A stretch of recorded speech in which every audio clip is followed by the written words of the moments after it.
নির্বাচনী ডামাডোলের মাঝেও 1 জানুয়ারি পূর্বাচলে শুরু হচ্ছে ঢাকা আন্তর্জাতিক বাণিজ্য মেলার 30তম আসর, যা চলবে পুরো মাস জুড়ে।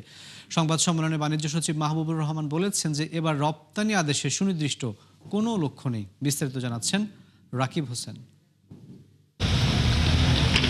বিশাল প্রাঙ্গণের পুরোটা জুড়েই চলছে শেষ সময়ের প্রস্তুতি। পূর্বাচলের বাংলাদেশ চীন মৈত্রী প্রদর্শনী কেন্দ্রকে সাজানো হচ্ছে চিরচেনা রূপে। এবারের বাণিজ্য মেলায় ভারত, পাকিস্তান সহ 6টি দেশের 11টি বিদেশি প্রতিষ্ঠান অংশগ্রহণ করছে। তবে সব মিলিয়ে স্টল বসছে 350, যা গেল বছরের চেয়ে 19টি কম। সংবাদ সম্মেলনে বাণিজ্য সচিব জানান, মেলায় নির্বাচনের কোনো প্রভাব পড়বে না। নিরাপত্তা নিশ্চিতে একযোগে কাজ করবে সেনাবাহিনী, র্যাব, পুলিশ সহ গোয়েন্দা সংস্থার সদস্যরা।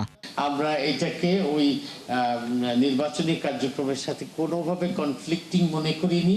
আমাদের কর্তৃপক্ষ সেই রকম সিদ্ধান্তই দিয়েছেন যে মানুষ যত ব্যস্ত থাকবে, মানুষ এই এখানে অবসর খোঁজার জন্য মানুষের একটা তাগিদ থাকবে। তথ্যমতে গেল বছর 50 কোটি টাকা আয়ের বিপরীতে ব্যয় হয় 28 কোটি, বাকি 22 কোটি টাকা জমা হয় রপ্তানি বৈচিত্র্যকরণ তহবিলে। তবে সংবাদ সম্মেলনে রপ্তানি ক্রয়াদেশের সুনির্দিষ্ট লক্ষ্যমাত্রার তথ্য দিতে পারেননি সংশ্লিষ্টরা। এক্সপোর্ট অর্ডার, এটা আগেই বলেছি, এটা ট্রেড ফেয়ার।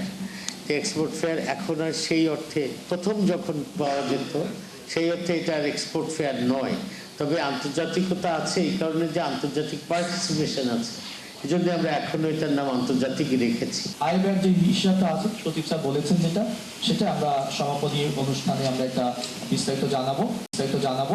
তবে আমার যেটা আগের অভিজ্ঞতা যে আমি শুনেছি এবং এবার যেটা মনে হচ্ছে ব্যয়ের তুলনায় আয় ইনশাআল্লাহ বেশি হবে। এবারও শাটল বাস সার্ভিস ও মেলায় প্রবেশের জন্য অনলাইন টিকিটে জোর দিচ্ছে কর্তৃপক্ষ। শুনেছেন যে আমাদের 30তম।